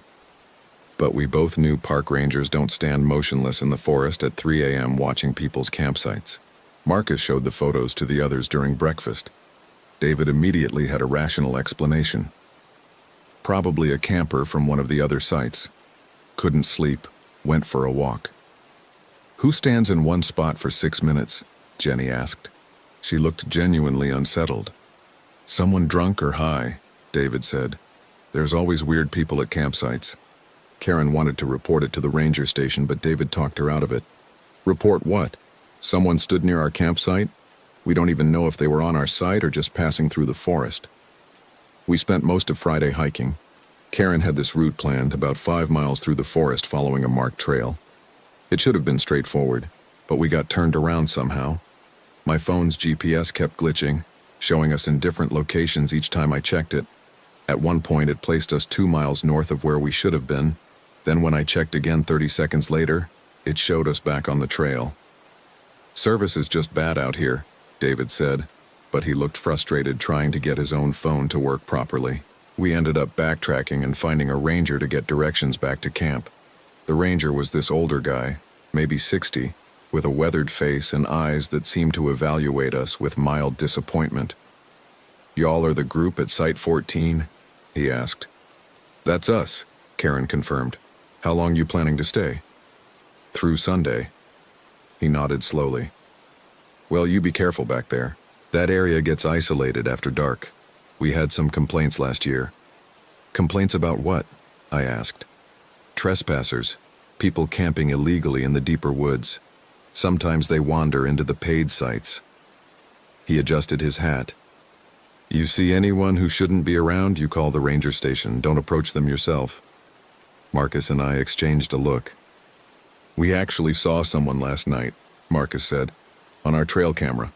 Around 3 a.m., just standing in the woods behind our site." The ranger's expression didn't change. "I'd clear out those cameras if I were you." "Why?" "People don't like being photographed, especially people who don't want to be found." He gave us directions back to our site, then added, "You folks seem nice. Just keep to yourselves and you'll be fine." We got back to the RV around 4 p.m. The afternoon light was already fading. The forest created these long shadows that made everything look darker than it should have been. Marcus immediately went to check the trail cameras again. This time there were photos from all 3 cameras. The one facing the fire pit. A sequence of images from around noon, while we'd been gone. The campsite was empty in the first few shots. Then the figure appeared standing right next to the fire pit. Closer than before. Much closer. The image quality was better in daylight. You could see it was definitely a person, but the details were still strange. The face looked wrong somehow, like the features weren't quite in the right places. Or maybe it was just the angle, the camera on the trail, photos from around 1 p.m. The figure was on the trail, maybe 30 feet from the camera, standing in the middle of the path, facing directly toward the camera. The same pale face, the same dark clothes, just standing there across multiple photos. The camera facing the RV, a sequence from 3:15 p.m., just 45 minutes before we returned. The figure was right next to the RV, close enough that you could see it clearly. Too clearly. "What the fuck?" Marcus said. We all crowded around the laptop. In these photos, you could see that the person was wearing what looked like ragged clothes, stained and torn. The face was tilted up toward the RV's window, and the expression, I don't know how else to describe it except wrong, like someone trying to smile but not quite remembering how. "That's not a camper," Jenny said quietly. "That's not a person wandering around." "Of course it's a person," David snapped. "What else would it be?" "I mean, they're clearly following us, or watching us." Karen was already on her phone trying to call the ranger station. No signal. She tried 3 times before giving up. "We should pack up and leave." "It's almost dark," David said. "We'd be driving through the forest at night, with this creep potentially out there. So we just stay here?" Jenny's voice was getting higher. "With whoever that is circling our campsite?" "They haven't done anything threatening," David argued. "They're just standing around." "That's threatening enough," Marcus said. We argued for a while about what to do. Eventually, David's logic won out. It did seem safer to stay in the locked RV overnight than to pack up in the dark and drive through isolated forest roads. We agreed we'd leave first thing in the morning. Team building weekend be damned. Karen tried to make dinner, but none of us were hungry. We kept all the lights on inside the RV, curtains drawn. David suggested we take down the trail cameras so we wouldn't have to look at any more photos, but Marcus refused. "I want to know if it comes back," he said. Around 9 p.m., we heard footsteps outside. Not subtle footsteps. Heavy, deliberate walking around the RV, circling it slowly. We all froze, looking at each other. The footsteps continued for maybe 2 minutes, then stopped. "Hello," Karen called out. Her voice was shaking. No answer. "This is private property," she tried again. "We're calling the police." Still nothing. The silence was worse than the footsteps had been. David grabbed a flashlight and said he was going to look. Marcus and I both told him that was stupid, but he ignored us and opened the RV door. I followed him out, partly because I didn't want him going alone and partly because staying inside felt like being trapped. The campsite was empty. Flashlight beams swept across the clearing, catching trees, the dead fire pit, the picnic table. Nothing. "Must have left," David said, but he didn't sound convinced. That's when we heard it from the forest. A sound like laughter, but not quite. High-pitched and off-key, like a recording played at the wrong speed. It came from multiple directions at once, echoing through the trees. We ran back inside the RV and locked the door. Nobody slept that night. We took turns keeping watch, though what we were watching for I couldn't say. Around 3 a.m. during my shift, I was looking out the small window above the kitchen sink when I saw movement near the tree line. The figure was back, just standing there, barely visible in the darkness. I couldn't see details, just a pale oval where the face should be. It stood there for at least 10 minutes while I watched, not moving at all. Then it raised one arm and waved at me. I jerked back from the window so hard I crashed into Marcus, who'd been asleep on the couch. Everyone woke up in confusion, asking what was wrong. When I looked out the window again, the figure was gone. "It waved at me," I said. "It fucking waved." "You were probably half asleep," David said, "seeing things." I was wide awake. "Okay, you saw someone wave. So what? Maybe they're trying to communicate." "David," Jenny said, "you need to stop rationalizing this. Something is really wrong here. What do you want me to say? That it's a ghost? Some kind of monster? There's a logical explanation. Then what is it?" He didn't have an answer for that. Saturday morning, or what we thought was Saturday morning, We discovered the cameras had taken more photos. Hundreds of them. Marcus downloaded the SD cards with shaking hands. The images were all from overnight, and they showed the figure in increasingly close proximity to the RV. In the earliest photos, it was at the forest's edge, then near the fire pit, then next to the RV door, then pressed up against the windows. The face in these photos was clearer now. It looked almost normal in some shots, just a person with a gaunt face and hollow eyes. But in others, the features seemed to shift, becoming elongated or distorted. In one photo, the mouth was open far too wide, but the worst part was the progression. In the final photos, taken around 5 a.m., there were two figures. The second one looked exactly like Marcus. "That's not me," Marcus said immediately. "I was in here all night. You all saw me." We had. Marcus hadn't left the RV, but the photo clearly showed someone who looked like him, standing next to the original figure, both of them facing the camera. Both of them with that same wrong smile. "Someone's fucking with us," David said, but even he didn't sound certain anymore. "This is some kind of prank. Someone's good with Photoshop. The cameras take the photos automatically," Marcus said. "Nobody's editing them in real time. Then someone's wearing a Marcus mask or costume or something." Jenny was crying quietly. Karen looked like she was in shock, just staring at the laptop screen. "We need to leave right now," I said. "Forget about packing. Just get in the RV and drive." Everyone agreed except David, who wanted to investigate the campsite in daylight first, prove this was all explainable. Karen overruled him. We started the RV's engine and were about to pull out when Marcus remembered the trail cameras. "I should grab them," he said. "They're expensive." "Leave them," I said. "It'll take 2 minutes." He was out of the RV before anyone could stop him. We watched through the windows as he jogged to the nearest camera and started unscrewing it from the tree. He got the first one down, then went for the second. That's when the figure stepped out from behind a tree. It was maybe 15 feet from Marcus, just standing there. In full daylight, it looked more real than in the photos, like an actual person in dirty clothes. But something was still wrong about the proportions, the way it stood. Marcus saw it and froze. "Get back here," Karen yelled through the window. Marcus didn't move. He was staring at the figure, and it was staring back. Then slowly the figure raised its hand and beckoned to him, the same gesture you'd use to call a dog. Marcus started walking toward it. "Marcus!" I was banging on the window. "Marcus, what are you doing?" He walked slowly, mechanically, like he was being pulled by invisible strings. The figure backed away, deeper into the forest, and Marcus followed. Within seconds, they were both out of sight, swallowed by the trees. I don't remember opening the RV door. I just remember running after him, hearing the others yelling behind me. The forest was dense and dark despite the morning sun. I could see Marcus ahead of me, still walking in that strange, stiff-legged way, following something I could barely make out through the trees.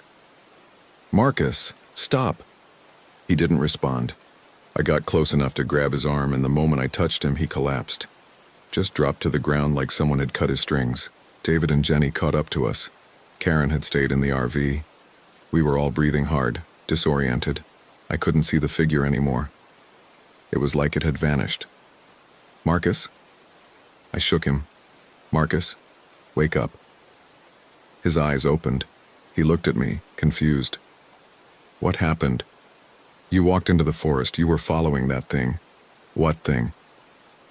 He seemed genuinely confused. "I was getting the cameras, then I was... here." He looked around. "Where are we?" We helped him back to the RV. He seemed fine physically, just disoriented and missing about 5 minutes of memory. Karen wanted to drive straight to a hospital, but Marcus insisted he was okay. "I just blacked out for a second," he said. "Probably dehydration or low blood sugar or something." "You followed that figure into the woods," Jenny said. "We all saw it." "I don't remember any figure." The look on his face suggested he was telling the truth. Whatever had happened in those 5 minutes, he genuinely didn't remember it. We left the cameras behind and drove out of the campsite. The RV felt cramped now, claustrophobic. Karen was driving too fast, taking the curves hard enough that things were sliding around in the back. Nobody complained. We made it maybe 2 miles before the road seemed wrong. "Have we passed this tree before?" David asked, pointing at a distinctive lightning-struck pine. "Maybe," Karen said. "They all look the same out here." But 10 minutes later, we passed the same tree again. I was sure of it. Then we passed it a third time. "We're going in circles," I said. "That's not possible. We've been driving straight." Karen's voice was strained. She pulled over and checked her phone's GPS. It showed us in 3 different locations simultaneously, the blue dot flickering between positions that were miles apart. David's phone was the same. So was Jenny's. "We need to find the ranger station," Jenny said. "They can give us directions out." We kept driving, but nothing looked right. The forest seemed thicker than before, the road narrower. We passed the same landmarks repeatedly, or what seemed like the same landmarks. Time felt wrong, too. My phone said it was noon, but the light through the windows looked like late afternoon. Marcus had been quiet since we started driving. He was sitting in the back, staring out the window with an expression I couldn't read. "You okay?" I asked him. "Yeah." He smiled, but it was the wrong smile. Too wide. "I'm fine." That's when I noticed his reflection in the window glass. It wasn't matching his movements quite right. When he turned his head, the reflection lagged behind by a fraction of a second. "Marcus." "What?" "Your reflection." He looked at the window, seemed to see what I was seeing. The smile fell away. "Alex, I don't feel right. Something's wrong with me." "What do you mean?" "I can't. I'm not." He pressed his hands to his face. "I can feel something else in here, in my head." "You're just stressed," Karen called from the driver's seat. "We all are." "No." Marcus's voice was different now, flatter. "It's more than that. It touched me, back in the forest. I remember now. It touched my face, and then I was somewhere else. Somewhere dark and cold, and I could hear it whispering. It told me things." "What things?" Jenny asked. "It told me." Marcus stopped, looked at each of us in turn. "It told me none of you are real, that you're all just echoes, copies. It says I'm the only real person here." "That's crazy talk," David said. "You're having some kind of episode." "Am I?" Marcus laughed, and it was that same wrong laugh we'd heard in the forest the night before. "Or are you?" The RV swerved as Karen looked back at him. "Marcus, you're scaring everyone." "Good," he said. "You should be scared." "I am." We found ourselves back at the campsite. I don't know how it happened. One minute we were driving what seemed like a straight line down the main road. The next minute Karen was pulling into the familiar clearing, the RV's tire tracks from this morning still visible in the dirt. "What the fuck?" David said. "How did we end up back here?" "I didn't turn around," Karen insisted. "I swear I didn't turn around." "We've been driving for an hour," I said. "We should be miles away by now." Marcus got up and opened the RV door. Before anyone could stop him, he was outside. "Marcus, get back in here." But he was walking toward the forest again, same mechanical gait as before. This time, when I followed him out, I could see what he was walking toward. The figure was there, and next to it, another Marcus, the one from the photos. They stood side by side, identical, except the second Marcus had that too wide smile. Our Marcus stopped a few feet from them. For a long moment, all 3 just stood there, like they were having a silent conversation. Then our Marcus turned around and walked back to the RV. "We can't leave," he said calmly. "This is where we're supposed to be." "Supposed to be for what?" Jenny's voice was nearly hysterical. "I don't know yet, but it's important. It told me." "Who told you?" Marcus pointed at the figure in the forest. "They did. Both of them." The other Marcus raised his hand and waved. Our Marcus waved back. David tried to grab the RV keys from Karen, said he'd drive us out himself. They struggled for a moment before Karen gave up, too exhausted to fight. But when David turned the key in the ignition, nothing happened. The engine wouldn't start. He tried again and again, nothing but clicking sounds. Battery's dead, he said. That's impossible, it was fine 5 minutes ago. We were trapped. The sun was setting again. I couldn't tell if it was Saturday evening or if somehow we'd lost a whole day. My phone said it was 7:43 p.m. on Saturday, but I had a memory of checking it at 7:43 p.m. the night before, seeing the same time. Marcus sat in the corner of the RV, talking to himself in a low voice. Sometimes it sounded like his normal voice, sometimes like something else. Jenny was crying again. Karen had given up trying to call for help and was just sitting in the driver's seat, staring ahead at nothing. David was under the RV's hood trying to figure out what was wrong with the engine, though I could tell from his movements that he had no idea what he was doing. I went outside. I don't know why. Maybe because being in the RV felt like waiting for something terrible, and I needed to do something. Anything. The forest was quieter than it should have been. No birds, no insects. Just silence. The trail cameras were still there.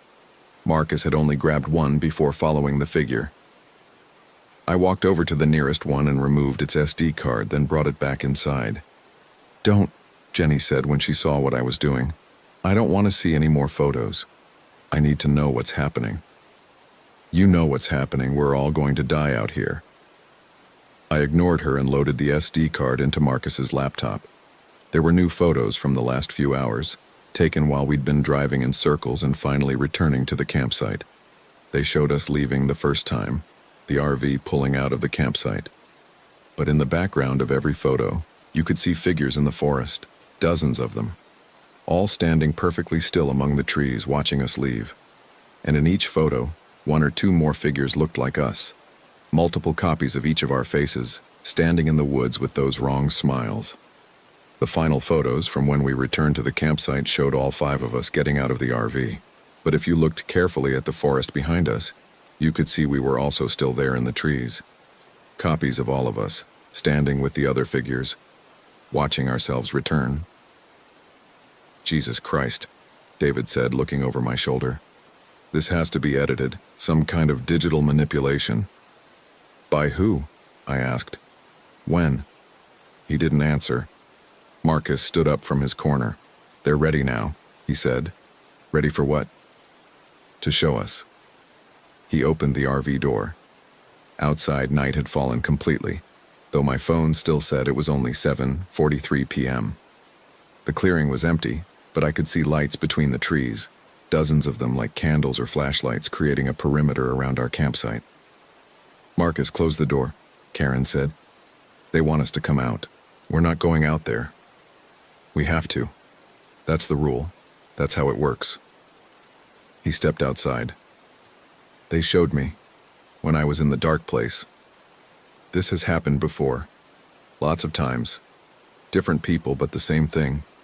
They come to the forest, they get lost, they try to leave but can't.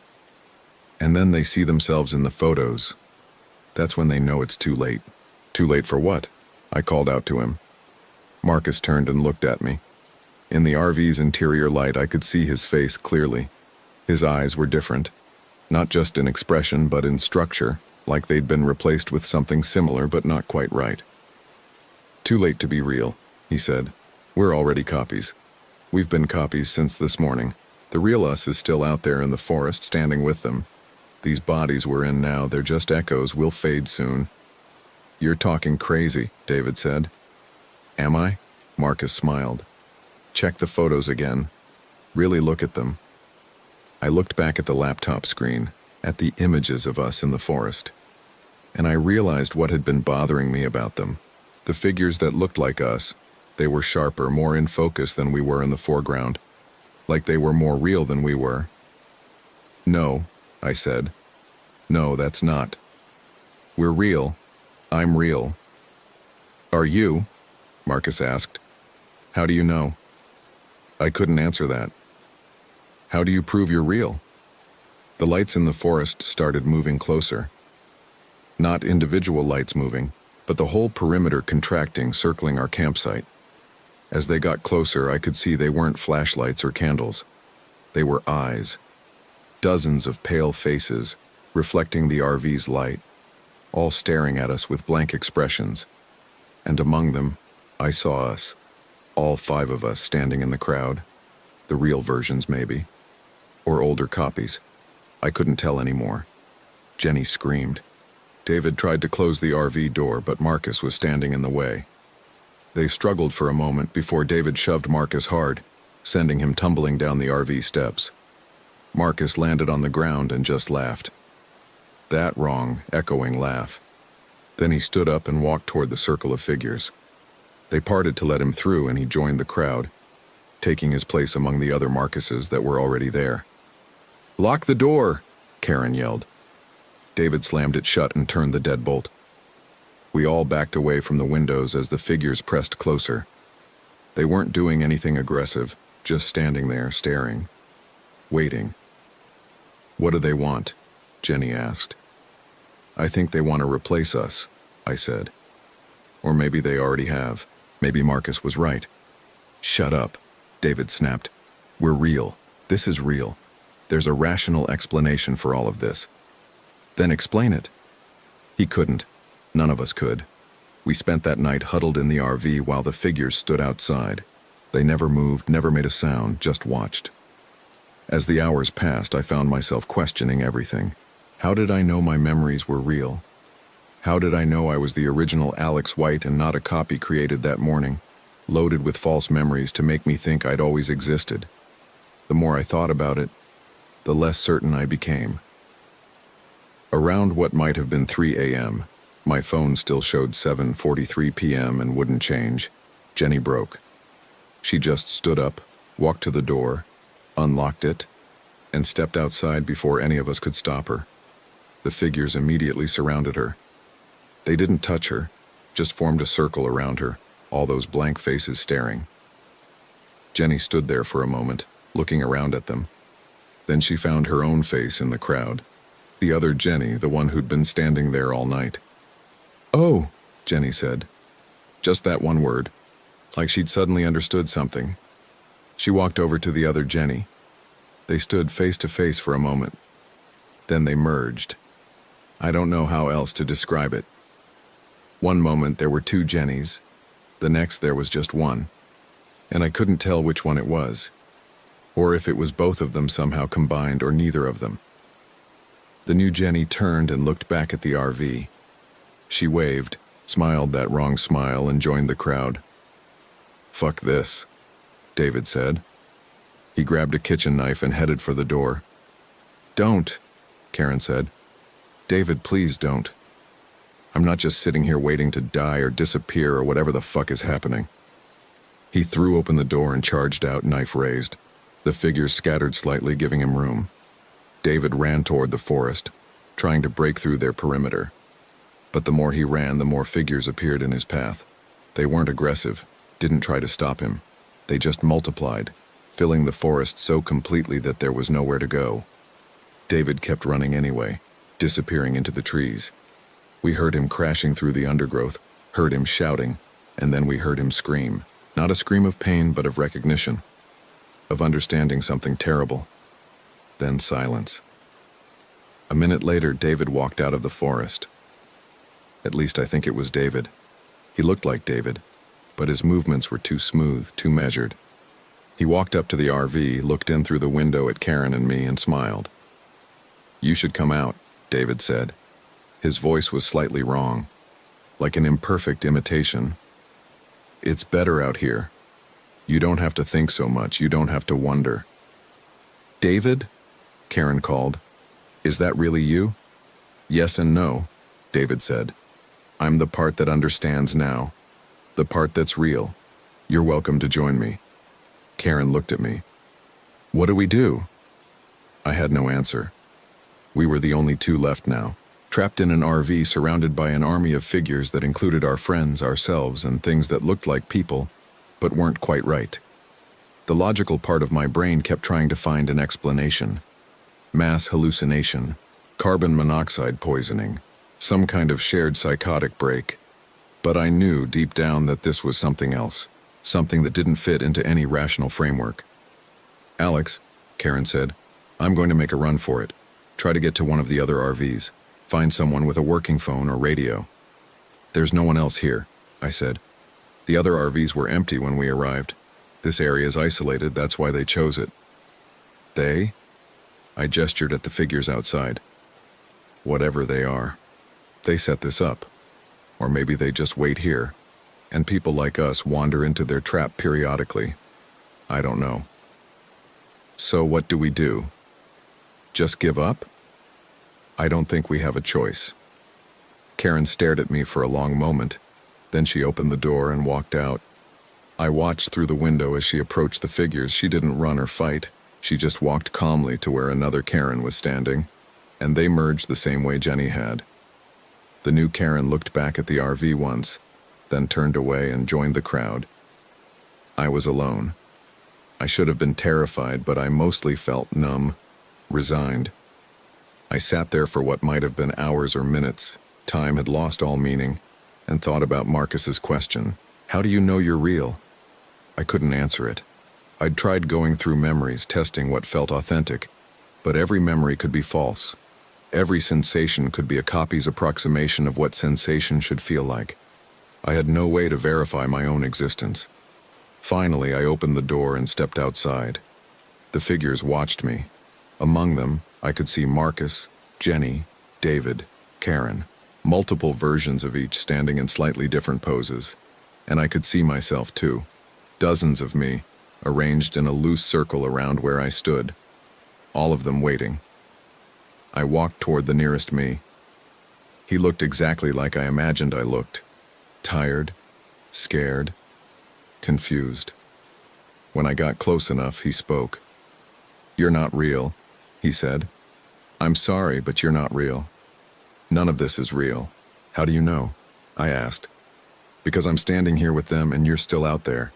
That's how it works. The ones inside the circle are real. The ones outside are copies, echoes, whatever you want to call them. And now it's time for you to join us." "What happens when I do?" "You'll understand. You'll stop questioning. You'll just be." I looked around at all the figures, at all the versions of myself and my friends. They all wore that same calm, blank expression. No fear, no confusion, no pain. Just existence without the burden of consciousness. It seemed almost peaceful. I took another step forward. The me in front of me smiled and reached out his hand. Then I stopped. "No," I said. "No? I don't accept this. I don't accept that I'm not real. Maybe I am a copy. Maybe I was only created this morning and all my memories are false, but I'm conscious. I'm aware. I'm questioning and doubting and feeling, and that makes me real enough." The figure that looked like me frowned. It was the first expression other than that blank smile I'd seen on any of them. "That's not how this works." "I don't care how it works." The other figures started moving, not toward me but around me, creating a tighter circle. The lights in their eyes flared brighter. I felt a pressure building in my head, like something was trying to push its way into my thoughts. "You have to join us," the figure said. "That's the rule. That's how it's always been." "No," I said again. The pressure increased. I could feel myself starting to slip, my sense of self fragmenting under the weight of whatever force was trying to make me comply. Images flashed through my mind, the forest, the RV, my friends, but distorted and rearranged. The figure's voice echoed. "You're not real, you're not real, you're not real." I stumbled backward. The circle of figures closed in. I could see through them now, see that they were translucent, hollow. Not people at all, but impressions of people, patterns in the air that only looked solid. And beyond them, deeper in the forest, I saw something else, something vast and dark that the figures were shielding from view. The source, maybe. The thing that created them or sustained them or commanded them. I couldn't make out any details, just a sense of enormous presence and absolute wrongness. "Don't look at it," the figure said. "If you look directly at it, you'll—" But I was already looking, and as I looked, I understood. The thing in the forest wasn't some alien entity or supernatural horror. It was an absence, a hole in reality, a place where existence had unraveled, creating this pocket of non-space that copied and echoed anything that came near it. We'd camped on its edge, and it had done what it always did, tried to pull us in, replace us with hollow versions, integrate us into its catalog of things that had once been real. The figures weren't evil or malicious, they were just trying to maintain their pattern, their echo existence, by adding new patterns to the collection. It was the only thing they knew how to do. I turned and ran. The figures didn't chase me. They just stood there, watching as I sprinted toward the RV. I got inside, locked the door, and sat in the driver's seat. The keys were still in the ignition from when David had tried to start it earlier. I turned the key. Nothing happened. I tried again. Still nothing. I tried a third time and the engine caught, just like that, as if it had never been dead at all. I didn't question it. I just threw the RV into drive and floored it, tearing out of the campsite. The figures watched me go, their forms becoming smaller and smaller in the rearview mirror until the forest swallowed them up. I drove for hours. The road seemed normal now. No loops. No repeating landmarks. My phone GPS worked again, showing me the route back to civilization. The sun rose as I drove, actual sunrise at the actual correct time. I made it back to Baton Rouge by noon on Sunday. I went straight to my apartment, locked myself inside, and slept for 16 hours. When I woke up, I tried calling Karen, Marcus, Jenny, David. None of their numbers worked. I went to the office on Monday. No one there had heard of them. Their desks were empty, their employee records gone. It was like they'd never existed. I tried to report what happened, but I had no evidence. The RV had been a rental in Karen's name, but when I checked with the company, they had no record of her or the reservation. The photos from Marcus's trail cameras were gone. I'd left his laptop in the RV, and I had no other copies. My own phone had no photos from the trip, no texts, no proof I'd even been there. So I'm writing this down instead. I need someone to know what happened, even if they don't believe it. The thing I can't stop thinking about is this. What if the figure was right? What if I am a copy? The real Alex White could still be standing in that forest, merged with all the other versions, while I'm just an echo that managed to escape. How would I know the difference?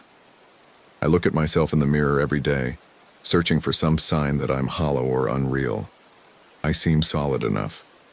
My memories feel authentic. I experience emotions and thoughts that seem genuinely mine, but how can I be sure? Sometimes I think I see them, the figures, the copies, standing in crowds or walking past my window, just for a second, before they disappear into normalcy. Maybe they're really there. Maybe I'm seeing through the veil to what they are underneath. Or maybe I'm losing my mind, unable to distinguish reality from the trauma of what I experienced. I've thought about going back to Kisatchie National Forest, finding that campsite again, seeing if the figures are still there. But I'm afraid of what I'd discover. Afraid I'd find the real Alex White standing in that circle, and he'd look at me and say, "What are you still doing out there? Come join us, come home." Most days I can function normally. I go to work, a different company now, one that doesn't have records of my 4 former co-workers. I see friends. I maintain relationships. I exist. But I never go camping anymore. I avoid forests. And I never, ever look at trail camera photos. Because sometimes, late at night when I can't sleep, I wonder if I'm not the copy that escaped. What if I'm one of the figures in this entire experience?